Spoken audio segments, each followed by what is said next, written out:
Good morning, HASP. Thank you all for being here this great November day. Well, November is traditionally the month that we look to for giving thanks. Family and friends gather, and we celebrate and give thanks for our many blessings, large or small. And I say, God bless America, and blessings to HASP for what it represents. Particularly this November, we are, as you all know, I can't skip this without saying something about what's coming up next week, but I'm neutral. We'll be giving thanks for our privilege to vote for a new commander-in-chief. Now, some of our residents in Holland, they already have their signs out, their signage displaying who their feelings are for. My brother-in-law recently visited from New Hampshire, and he said he only has one sign out on his lawn, and that says simply, vote. And so, there is one other voting opinion. I was going through my clip art last week doing a presentation for a class, and there's another sign I came upon, and this person or this object only had one thought in mind, but we all have our own opinions. Here we go. Turkey.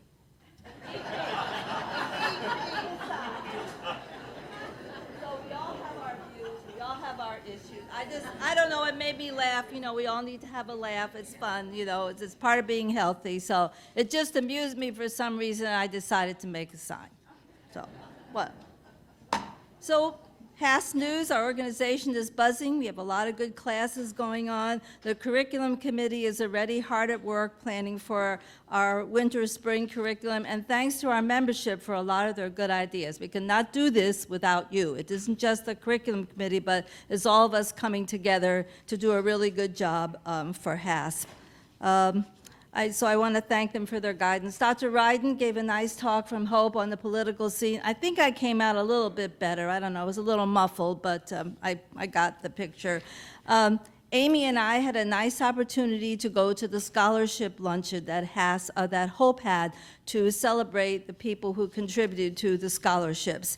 And we had the privilege of sitting with Spencer Wesley. You know, he is one of our scholarship recipients, and he is also was our intern this summer, and Spencer is also the president of his class. And so he represented the scholarship students with a nice introduction and prayer before the luncheon, and he thanked HASP for our support, which is really nice, and Dr. Knapp also acknowledged that too. And I think he gave a little credit to Amy for his education. He said he learned how to address a business envelope. So Amy, wherever you are, you're part of his life. He's a business major, but he really appreciated her expertise. So Chelsea was our other student, but she wasn't able to be there. And I also saw a lot of HASP families there who have been contributing individually to the scholarship for many years. So that was just really great, and I thank you for that. I want to make one more acknowledgement, and that's to thank the late Winnie Hollenbach for designating HASP as a gift option from the contributions given in her memory. So thank you, Winnie. One more congratulations, and I don't know if you noticed in the newspaper, the 2016 Encore Lakeshore Award, 3 of the 7 recipients were HASP members. So congratulations to Jane Armstrong, Dr. George Zudema, and Reverend Mike Van Dornick. Thank you so much for contributing to Holland, and it was great to see your name in the paper. Today, our program is on the Midwest Regional Airport. And I was thinking back on my air travel experiences as I read the monthly bulletin. And I do appreciate the importance of the regional airport to Holland.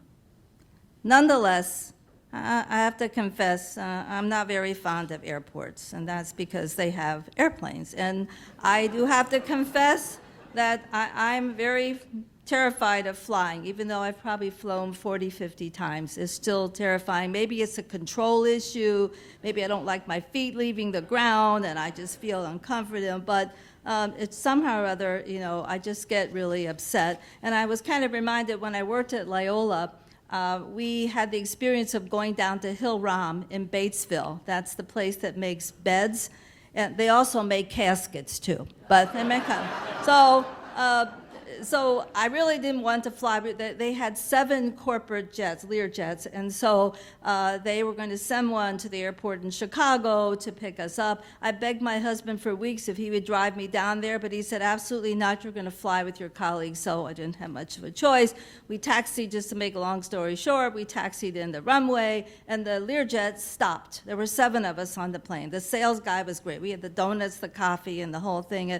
The plane stopped, and I thought, what's happening now? It turned around and came back to the terminal, and they said, one of the engines blew. So there was smoke coming out the other end of it. So I thought, okay, back to Loyola. I'm going back to Loyola. And the sales guy said, no, no, no, no, no. I mean, this was a big deal. It was a 2-day seminar. So we ran across to the airport, and he bought 9 tickets, and we went on a prop jet. So I'd never flown on. So I went from the Lear jet to the prop jet. So got on the prop jet, everyone's getting on.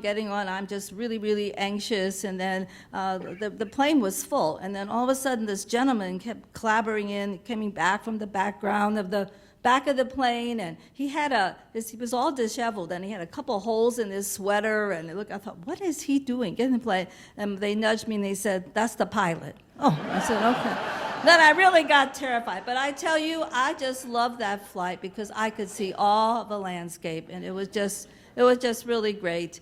And coming back, we did fly in the Learjet, and I just loved that experience. I got to sit right up front, and I got a great tutorial about all the bumps in the air and everything else, and the instrument panels. And then I was convinced. That's until the next flight. Then I got nervous all over again. But that's my little airplane experience. But yeah, good. I can't escape. So that's my story. Betty, I'm going to ask you to come up now. Betty's the chair of our membership committee, and she's going to introduce our new members and guests.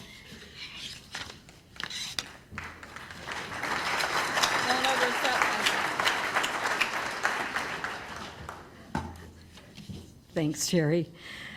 This morning we've got 5 guests, so I'd like to introduce them first and have you stand in place so we can welcome you officially. Laura Godfrey. There you are, great. William Butterfield. Doug Johnson. Okay, Doug, way in the back. Nancy Little. Oh, there you are, Nancy. Great. And Thomas Chuff. Great. Let's welcome them.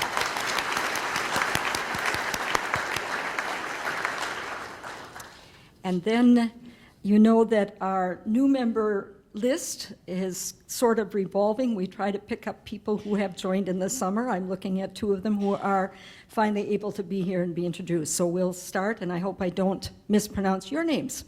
Carol Bauman, mentor Karen Van Dam Mitchmerheisen. Great. I don't believe Frank Cunningham is here. Robert Godfrey, mentor Robert Fry. Just stand. Oh, I'd like you, the new members, if you could just come on up here quickly so we can see your faces. This is Carol over here. This is Robert. Terry Julius, mentor Lynn Berkey. Oh, okay, and great. Terry is right there. Joe Koziel, Sue Koziel, mentor Shirley McClear. I don't believe Janice Kramer is here. Mary O'Connor, Steve O'Connor, mentor Sharon Blum, Robert Pott, mentor Eunice DeWitt, Greg Sewell, mentor Andre Canoe and Jackie Sewell, Judy Smith, mentor Judy Zalman, Nancy Terbeek, mentor Lauren Mengs, Herbert Tews, mentor Dennis and Mary DeWitt, and Stan Witteveen, mentor Kit Leggett. And I believe that our last one, Martha Zahn, is not here. Oh, Martha, you're here. Come on up. Great, you snuck in. Let's welcome all these new members.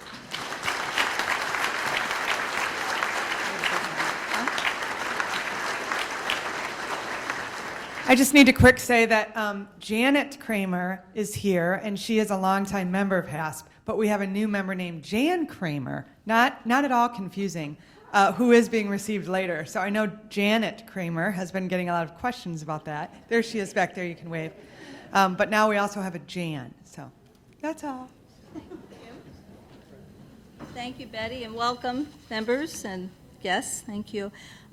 Okay, let's get on with our program about air travel and airports. And we'll have Andre Canal come up as a member of our program committee and she'll introduce our speaker.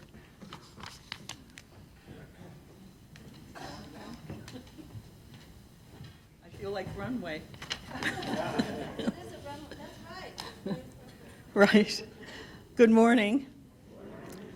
I'd like you to take a minute and just think about the many reasons why Holland is such a wonderful place and how it's become one of Michigan's best managed cities.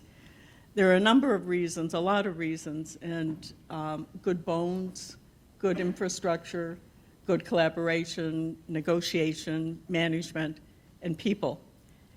And our speaker today is one of those people.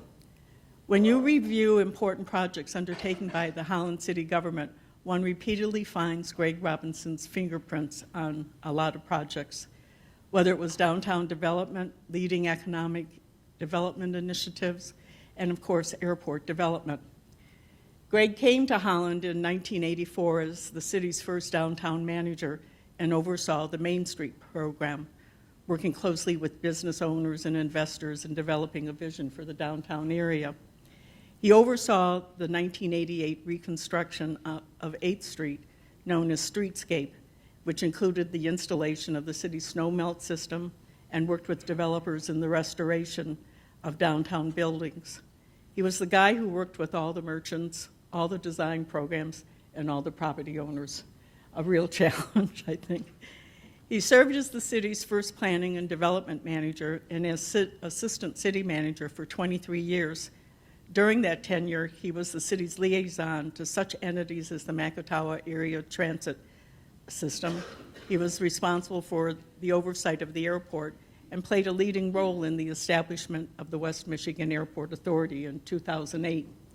Additionally, he served as Holland's interim city manager until Ryan Cotton took that position. In 2014, upon Greg's retirement from the city, the West Michigan Airport Authority hired Greg as its manager. Please join me in welcoming Greg Robinson, who will speak on the airport, its value to the community.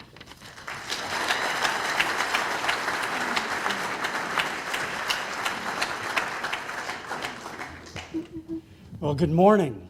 I don't know if this is going to stay up, but that's all right. Maybe it'll work just right from this standpoint. Well, I see many familiar faces actually this morning. I think I saw a Cubs shirt. I think I saw an Indian shirt out there somewhere.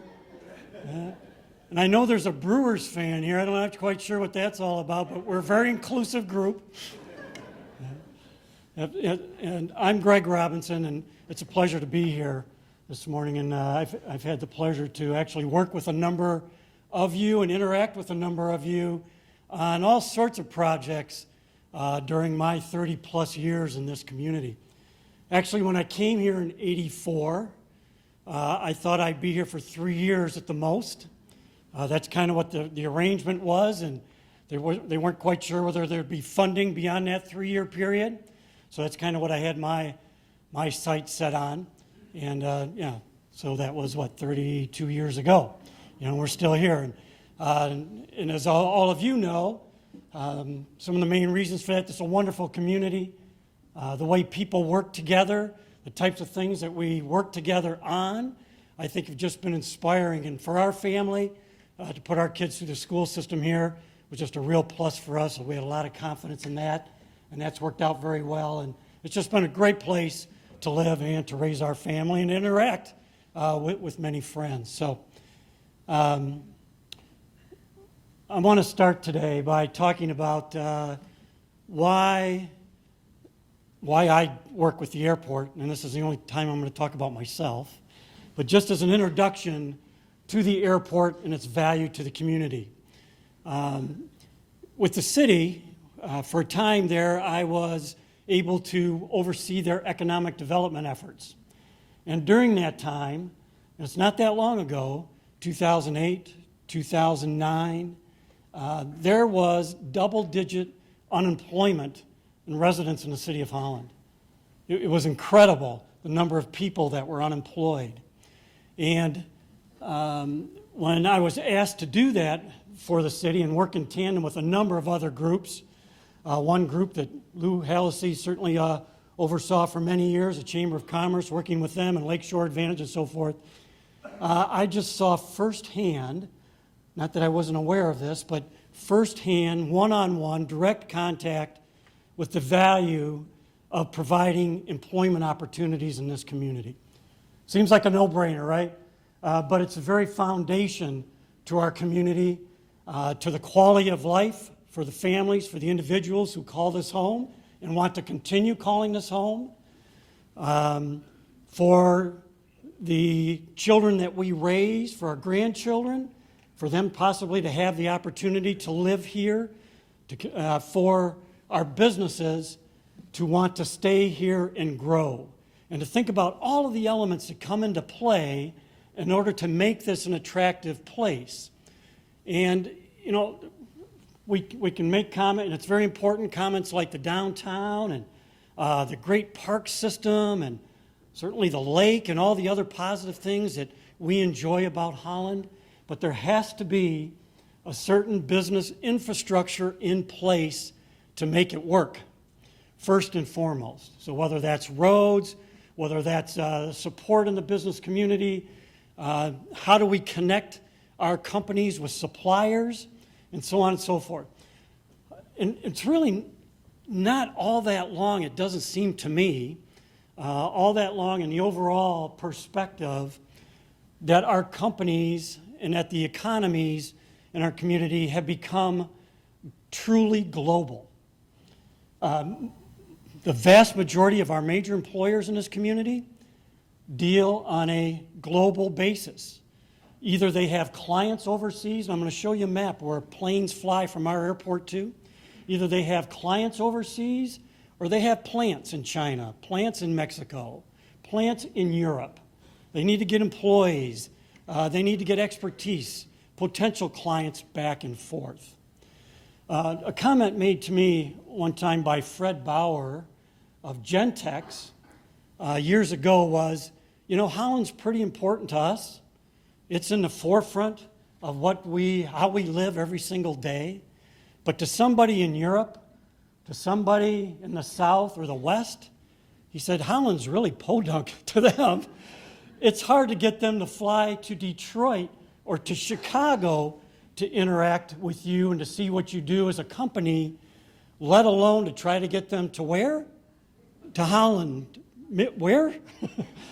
So he talked about the value of being able to convince people for a few hours out of their day, I can get you from such and such a place in to take a look at our company. And the value that was to bringing contracts and employment into the company. So what do I find inspiring about the airport? What that facility, what that asset does as a job provider in this community. I have seen it that our companies, our major employers, are able to consider this place for expansion, for continued growth. One of the reasons is the airport. There are a number of other reasons too, but without the airport, I'm convinced they'd be looking at other places that did have the airport, whether it's Grand Rapids, Kalamazoo, whether it's Muskegon, Chicago. There are a lot of other places they can go that are closer to suppliers, closer to customers than Holland. This here is an inspiration to me so that we are able to convince them and make this an attractive place for them to stay and to grow. So, also, as we looked at the airport then and what do we need to do to continue to meet the air travel needs of this community, I can tell you now our airport serves about 95%, 97% of our traffic is corporate related. So commercial, I mean, we can't go as individuals and get on a plane and fly to a connection in Chicago, fly to a connection in Milwaukee or Detroit. And in anticipation of a question I might get in a half hour, I'll just say that that's really not where the commercial air industry is headed anyway, to look to develop further in smaller communities. They're not looking to do that. So we are focused on the corporate air travel. We're always keeping our minds open to the potential for serving commercial links, between other major air hubs. But if we do that, and we might be able to do it at some point in the future, it'd probably be by a more non-traditional means rather than Southwest Airlines or United or whatever. It might be something different where we're using a local aircraft to now meet those links. And there are a lot of challenges to that, but I think we're going to have to be creative if we really see a demand and a need to do that. But so we're focused, and I tell you what, it is so impressive at the airport on some mornings to see jets lined up to take off to do business in other parts of this country and other parts of this world. It is a truly impressive thing to do. So we consider this our Holland's and this West Michigan's air gateway to the world. Oftentimes, it's the first impression of visitors to our community who are thinking about doing business here. That's their first impression, is when they fly into our airport and what they see right away. And as the long stated thing, your best time to make that first impression. So that's always what we're concerned with as well. How do we make a good first impression? And first and foremost, how do we continue to stay ahead of the air travel needs of our community? This slide is a little difficult to see here, but so since we don't offer commercial service, maybe some of you don't even know where the airport's at, and I would understand that. We're in the south side of the city of Holland, just before 196 as you head down South Washington Avenue. So if you've been to the McDonald's there at South Washington, just keep going around the bend over 31, and we're just there by Crown Motors. So as you head on South Washington, you'll come to a light there right by Yangfang Industries, which used to be JCI, used to be Prince before that. There's a little play that I'll probably come back to on all these changes. And then you turn at the traffic light, turn left on Gearing's Boulevard, take it all the way to the end to our new terminal. So, and along that way, there are a number of private corporate hangar spaces that employees and visitors will turn into to catch their aircraft. Just to give you an idea of those who use our airport in our community, and let me just say our community, I consider it to be the West Michigan region, because that's truly what happens here now. This will just give you a feel, and as you'll see on these two slides in particular, probably every major employer in the region relies on this airport to some degree. I saw a number just yesterday where the state of Michigan was asking us, they're doing an economic benefits analysis of airports, and they were asking us the number of employees that are related to our airport in some way through companies that use our airport. How many employees do they represent? And the number was over 75,000 employees are related to companies that fly out of our airport. I even stepped back and I looked at that number. I said, "Are you sure with that number?" And the gentleman who worked on that said to me, "Yes, you got to think about it. It's not just companies in the city of Holland and the city of Zeeland and Holland Township. There are companies beyond that fly out of here on a corporate basis. And their employees are relying on those contracts that come back from those visits to other places." So the number was about 75,000 plus employees. Here's a map, if you can see it, of where planes fly to from our airport. I don't know that you really need to see the detail of this map, because just think about anywhere on the globe and there's probably a line stretching to it. So, whether it's the Far East, whether it's the Midwest, the United States, or all over the United States, whether it's to Canada, Alaska, South America, Africa, Australia, points all over Europe, all over the Middle East, There are all sorts of locations. It's truly impressive to see where they fly from this airport. Just a few testimonials. This is from Lakeshore Advantage, just some information that they have. Again, stressing this point. The Holland-Zeeland market, think about this for a minute. The Holland-Zeeland market is the second biggest export economy in Michigan. Second biggest export economy in Michigan. The Holland-Zeeland market. You know, when I think about that, of course, I think about Detroit, I think about Grand Rapids, you know, I think about central Michigan, southeast Michigan, even beyond Detroit, and still we're considered the second biggest export economy in Michigan. 62% of lakeshore companies report an increase in international sales compared to 21% around the country and around the state. 62% in our region. 53% of lakeshore companies compete on a global basis. And like I mentioned to you and showed you in those slides with some of the logos, our major employers are in that group. And those of you who have been in the business community for a long time know that it's not only the corporations themselves, the Hayworths and the Herman Millers, Request Foods and Zeeland Farm Services, it's not only them.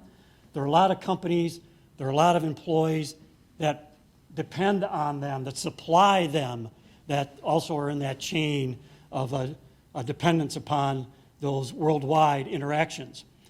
Chamber of Commerce testimonial. The Chamber represents 1,300 member businesses, global businesses depending on a high-quality airport to conduct their business. And then, so not only do we do corporate, focus largely on the corporate travel needs, but then we do also recreational air travel at the airport, but also Wings of Mercy.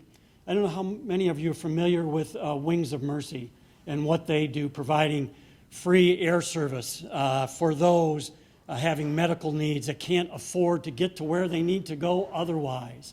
It's really, truly a moving service the closer that you get to it, and meet some of the people that rely on companies, rely on individuals and their aircraft who donate their services to get them to the Mayo Clinic or the Cleveland Clinic or points beyond for their medical needs. Otherwise, they couldn't get there. So over 850 free flights have been flown out of West Michigan Regional Airport. And this segment here of the presentation, I'll just close with where do these employees live that work for these companies? As many of you know, of course, they work all over in West Michigan. Some of them travel great distances every day to work in our companies. But also, certainly, whether it's Park Township, Holland Township, the City of Zeeland, Zeeland Township, Fillmore Township, Laketown Township, and the City of Holland, many of our residents obviously work at the very companies that use the airport. And I think,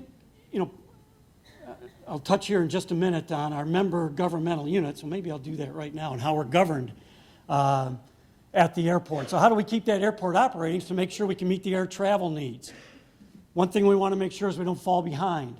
The last thing we want is a company making a decision on where they're going to expand, where they're going to construct that new plant, and they decide to make that decision to locate somewhere else or expand somewhere else because of the airport, and we didn't know that. So we're always trying to stay out there on top and make sure that we're ahead of future needs if we possibly can be. So we have a governance structure that's made up of Park Township, City of Zeeland, and the City of Holland. It's a West Michigan Airport Authority. It's been in place since 2007 and 2008. First started in 2007, started collecting a relatively modest millage in 2008. If you think about Park Township, there's not an industry in Park Township, right? But they recognized that many of their residents, many of their homeowners worked at these companies that depended on the airport, on air travel, and they wanted to make sure they had a seat at the table to make sure that those air travel needs were being met. City of Zeeland, City of Holland also certainly wanted to make sure that they were at the table to talk about the future of this airport. Our annual operating budget, and I'll just say those governing units, One of the real pleasures for me in working with the Airport Authority, each one of them appoint 3 representatives to the board. And they meet monthly, and then they have subcommittees that meet in between those monthly meetings. But to watch the interaction, excuse me, of those 3 governmental units is a very positive thing for our community. I mean, anytime we can get beyond just working in our buildings, working on our own facilities, and we can interact with others in the community that are doing similar things that impact the quality of life in the community, the more of that we can do, of course, the better. And to watch these folks interact on this one item is really, that's a rewarding thing as well. Our annual operating budget, almost $400,000 in the year that we're in right now. Our capital budget to work on projects this year is about $480,000. That fluctuates. Last year it was $7 million. This year it's $480,000. We had a budget back in the early 2000s. Our capital budget was $21 million for that year. We've had a capital budget in a year of $50,000.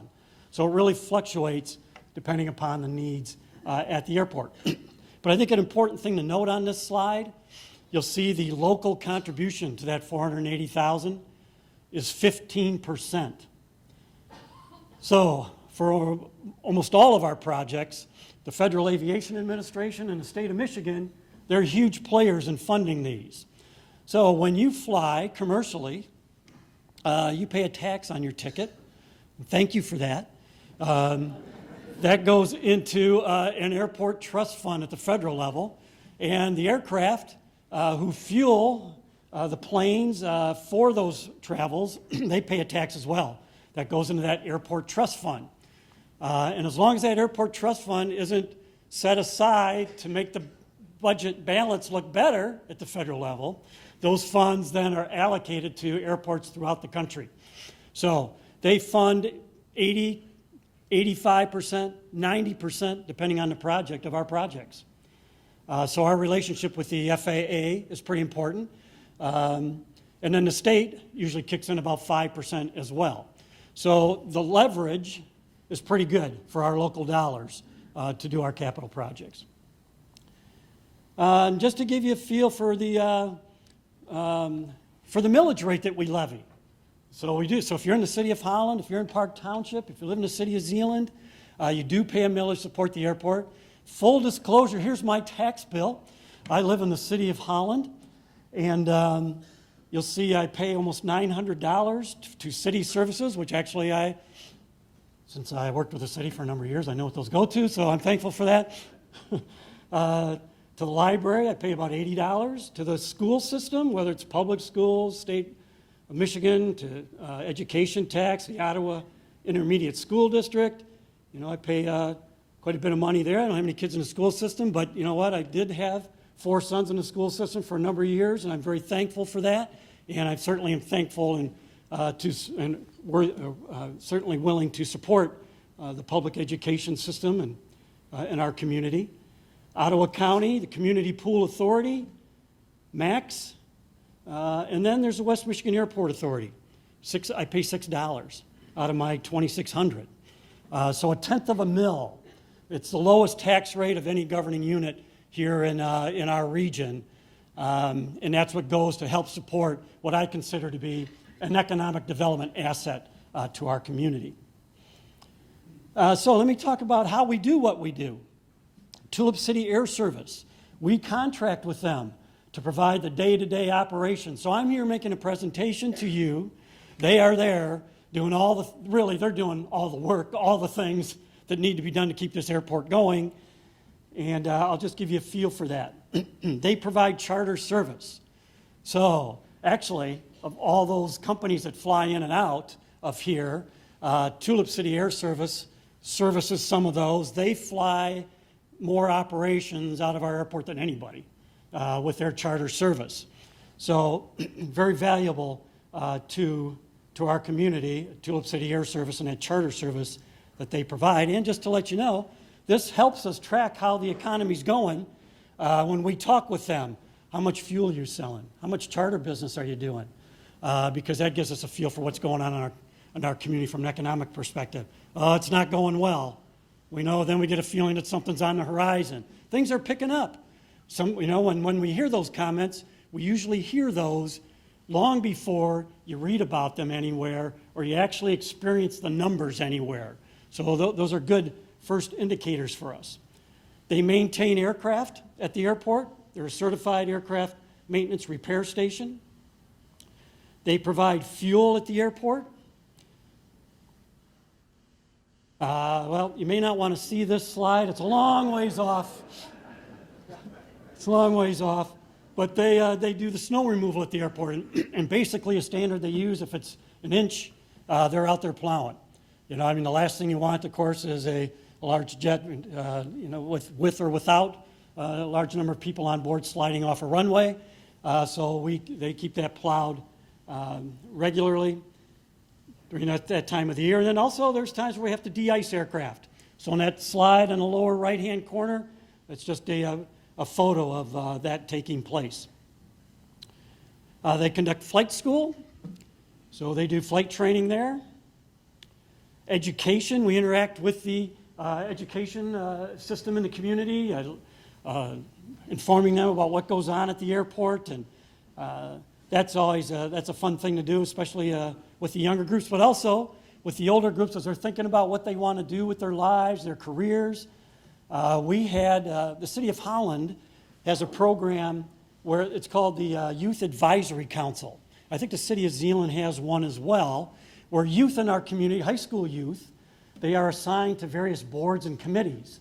And we have 3 youth, I think one from West Ottawa, one from Holland High, and one from Holland Christian Schools that now serve with the Airport Authority Board. One member that left us last year, she graduated and on to college. She's training to be a pilot now. She's just inspired by being around aircraft. That's kind of opposite of your president. But so she's being trained, and hopefully will go to come out with a degree in that. So aircraft, just to give you a feel for some of the aircraft using the airport, from the small aircraft in the lower right-hand corner, and if you look up in the upper left-hand corner, actually that's not the largest aircraft that uses our airport. So there's quite a range of aircraft that use it. Let's see. All right. So this, when I mentioned the gateway to the community, people thinking about doing business in our community. What's this community all about? It's so hard to get people to come to Holland, and then you get them here, and what's our first impression? This was our office building until about 2 months ago. This was our terminal. Years ago it served, we were fortunate to have it, to be honest with you. It served well for a while. Actually, it's a former ranch house, and our airport manager worked out of one of what used to be a bedroom in this particular building. The lower right or the lower left-hand side, that was the waiting area. And you're seeing the waiting area. That's not just a portion of the waiting area. Okay? Yeah. So we've been talking about this for a long time. And actually, Jody Syons is here today. And Jody, I followed her into this position years ago in the mid-1980s when the city bought the airport from Prince Corporation, and Jody was involved in that. And she worked with the airport and this facility and a number of other things for years until I then took that position after she left and went on to bigger things. So we've been working with this building for a long time, and it has served a good purpose, but for a number of years now, we've recognized certainly it no longer functionally meets the needs of the airport in terms of waiting area and all the other facilities, pilot lounges, and all the other things that you do at an airport. And interestingly enough, pilots have a big say. Well, this is going to seem really obvious on the surface, but pilots have a big say on where aircraft actually go. We know they fly them there, but they could choose which airport they go to. If it's relatively close, they may choose a certain airport based on the facilities that are provided at that airport. So we wanted to make sure that we could meet the needs of pilots so that in the air community, our airport was talked of highly. So that's what it was. This is what it is now. Okay, so we moved in on September 7 into this building. The other building was 2,000 square foot. This is 7,500 square feet. On the lower right-hand side, you see our new lobby. So it can serve many more. It is really rewarding to see how that lobby is being used now, not only by those wishing just to watch aircraft, but also the way pilots use it, the way potential customers, the way employees waiting for aircraft or getting off aircraft, the way that they use that lobby, just as we had hoped. Some of these are perhaps too small for you to see, but these are a number of different rooms in the building. So in the upper left-hand corner, the lobby. The upper right-hand corner, a conference room.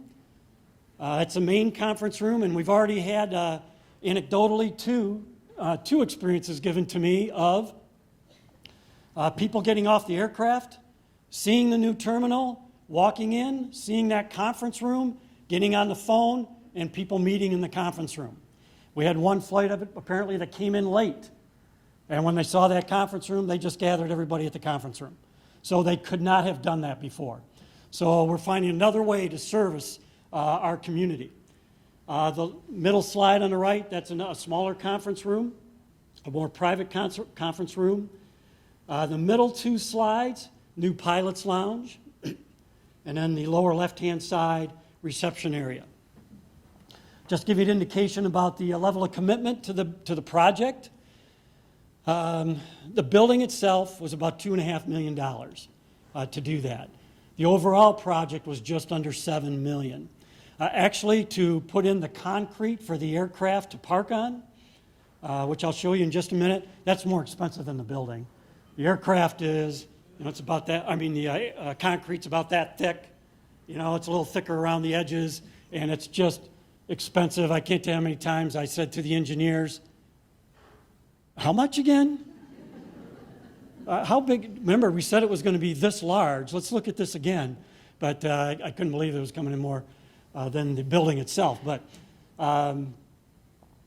we had to acquire property. All sorts of things went into this, to this project. So here's just another view of the new terminal. You'll see some of the aircraft again parked on the new apron. The lower right hand was really our ribbon cutting ceremony that we had a couple of weeks ago, where we did a ribbon cutting on the actual new apron, and then we did one inside the building. What I want to point out here, just for you to get a feel, some of you were there.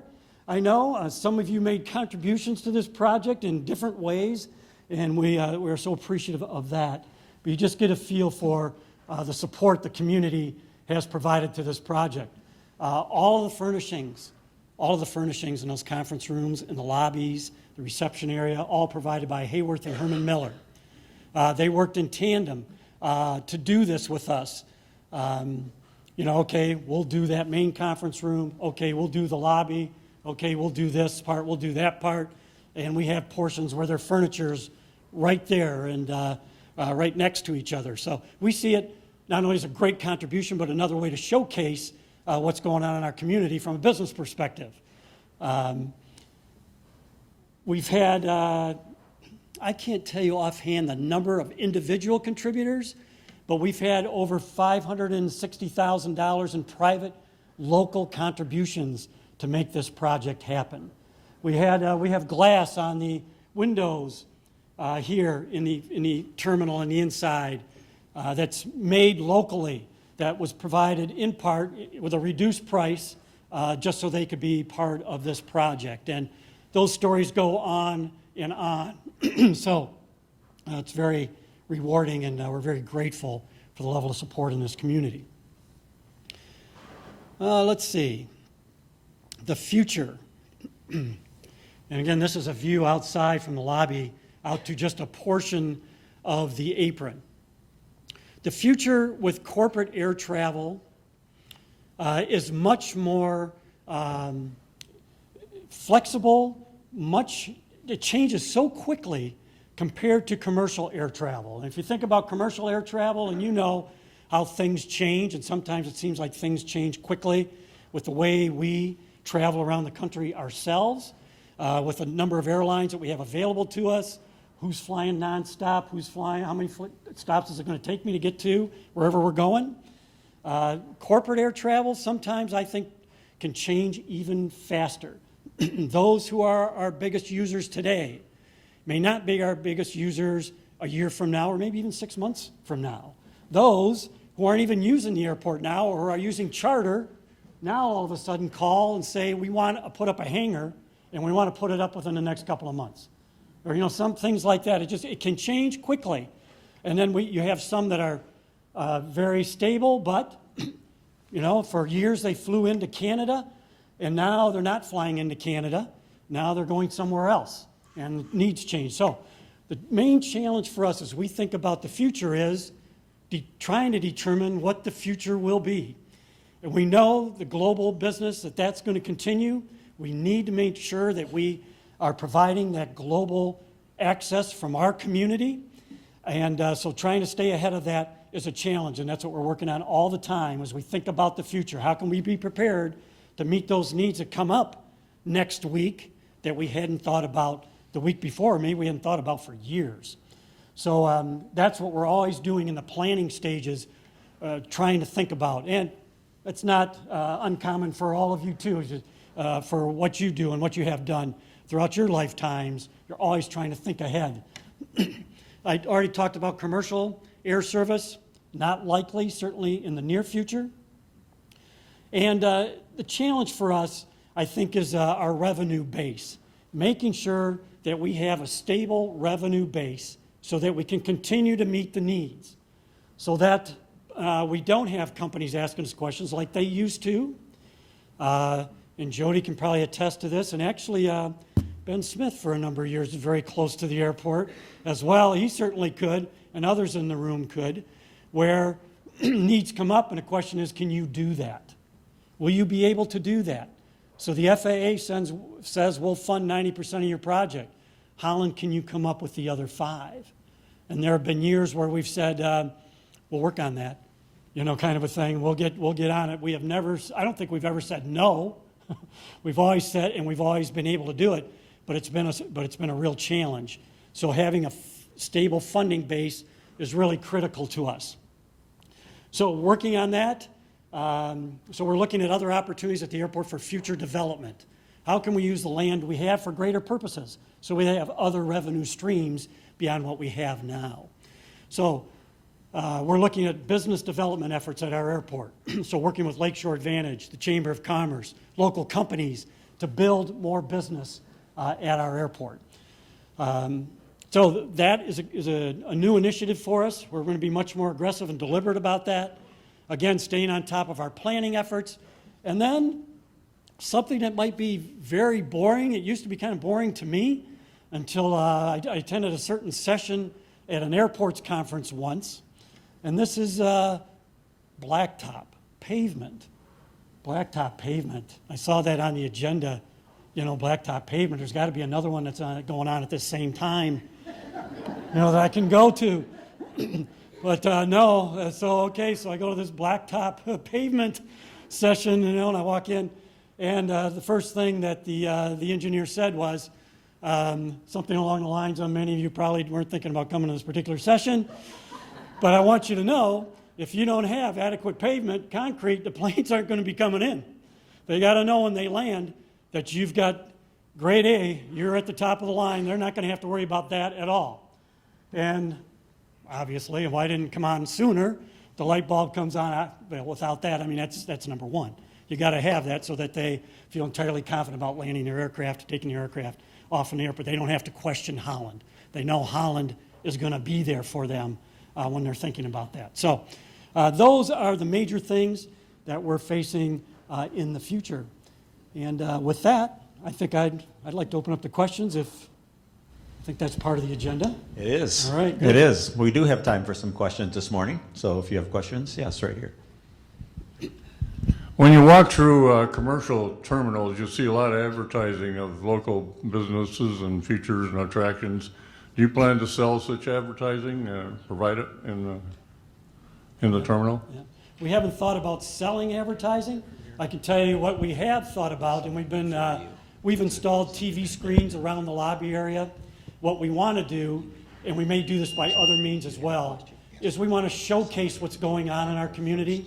Not only community events that we are familiar with, over time, but we also want to showcase what's going on in our business sector.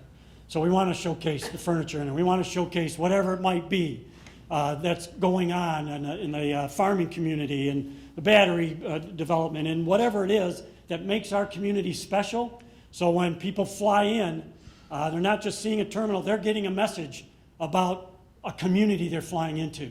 So we haven't thought about the actual advertising, thank you. We've really, and if you're interested, I'll give you my card. But we have thought about how other ways to showcase our community for people coming in. Yeah. Can you tell us how many runways we have, the length of them? Is it adequate for the newer jets, and what expansion potentials are there? Okay, all right, good. The runway we have now, the main runway, we have one main runway. It's 6,002 feet. We expanded that, lengthened it from 5,000 feet back in the early 2000s. That runway length, we did that to serve the jets, so now they can fully fuel and carry a full load of passengers in and out of the airport. They couldn't do that before. That, just to try to give you a perspective, Air Force One could land on our runway. We don't, and we've had that question, by the way, but our taxiway turns, our radiuses couldn't handle Air Force One. But the length of the runway could handle Air Force One. And when they told me what the turning radiuses can't handle, I said, well, what do we have to do to make the turning radiuses handle it? And then they told me, so we said, okay, let's keep talking about that one and see what we can do over time. But just to give you a feel for how the size aircraft that it can handle. And did that answer all your questions? Or one runway. We've talked about another one, which is called a crosswind runway. It's on our long-range plan, primarily for the smaller aircraft. When the wind conditions are not most favorable to them, it'd be safer for them to land in a different direction. But that one's longer term on our plan. It is on our plan. It's been on for a long time and still on it. Can you expand? You have room to expand. Yeah. Expansion opportunities, we would probably have room to the west if we wanted to lengthen the runway more. We don't see a need to lengthen that runway right now. But other expansion opportunities are somewhat limited. But we have a lot of land now that we're underutilizing that we're going to look to see how we can use it better than what we do. Yep. Greg, you mentioned international transportation, so I assume that a plane can take off at Holland and fly nonstop, say, to Monterrey, Mexico. What happens in the reverse? Because you don't have any customs or immigration services here. Can you describe, am I correct on the southbound, they can just take off and land in Monterrey? I can't tell you just how far most of them go before they have to refuel. I can't give you that, but I can tell you about the customs service. We don't have customs service at the airport, so that is an issue sometimes, and we try to gauge how much of an issue it is. So if there's a customs matter, they have to land in Grand Rapids, clear customs, come over here.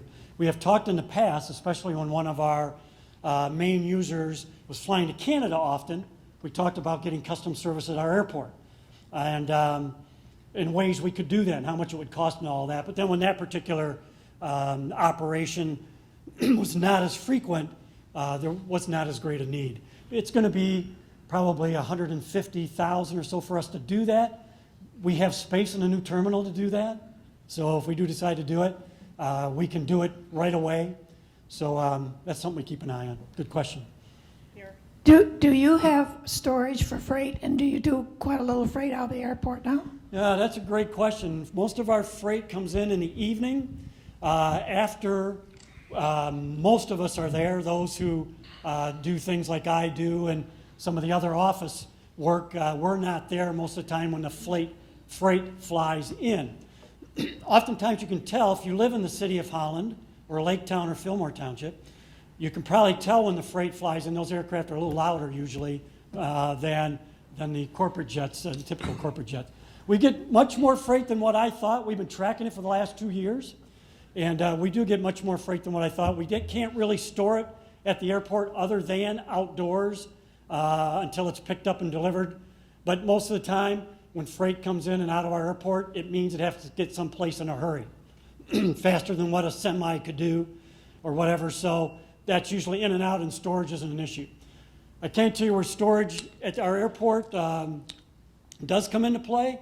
We have an agreement with the Palisades nuclear plant that in the event of a severe nuclear emergency, they could store equipment here that they would need, to serve that emergency. We're close enough where we would be a storage site for them. So we have worked out an arrangement with them in places where we'd store it, in the event that they needed to do that quickly and bring in equipment from Dallas or somewhere else. But otherwise, we don't have a place really to store it.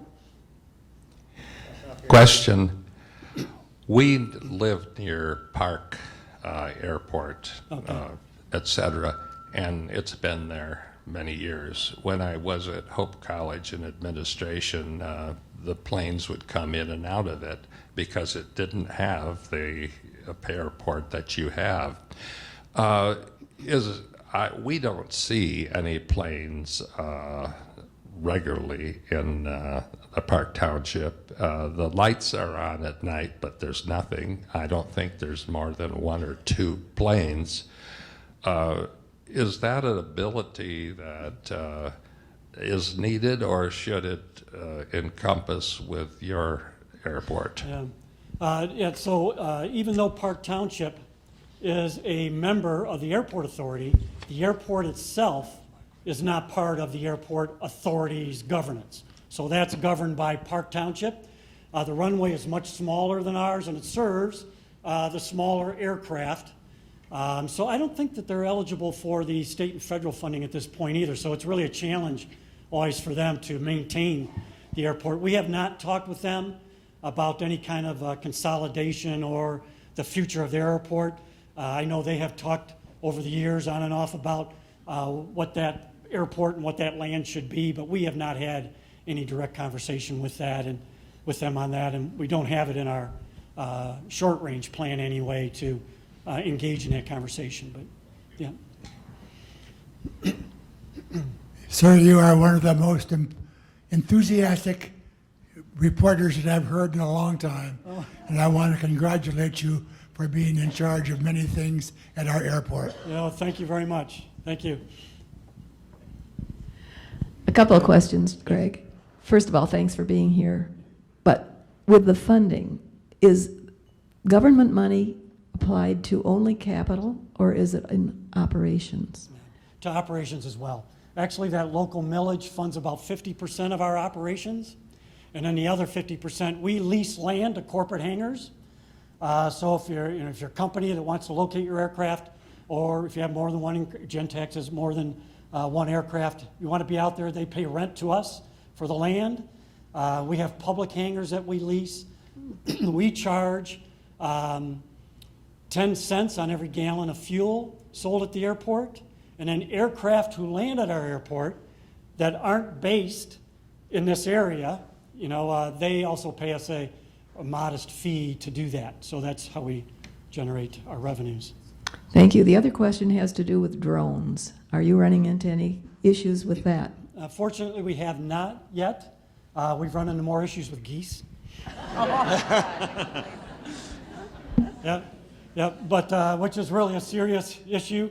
I think we've handled the geese thing right now. But the drones, the FAA is continually coming out with directives to us. We have not really had any significant issues with drones right now. But actually, and here today, by the way, I didn't introduce him, is Aaron Thalenwood right here. Aaron, all of our staff at the Airport Authority is part-time. I'm part-time. We have a part-time communications person. We've just hired Aaron. He actually works full-time for the city, and they're giving us, we're paying for it, actually, a portion of his time. And he's now the assistant manager at the airport. Aaron, we need to get into the drone thing. Yeah, thanks, Peg. Can I walk in and charter an airplane if I have my wallet with me, or is that just corporate? Where's that question coming from? Okay, right. What's that? Can I walk in and charter an airplane? Yeah, I with- tell you what, rather than walk in, call Tulip City Air Service. Okay, And, but it's not just corporate. It's is it? not just corporate. Okay. Nope.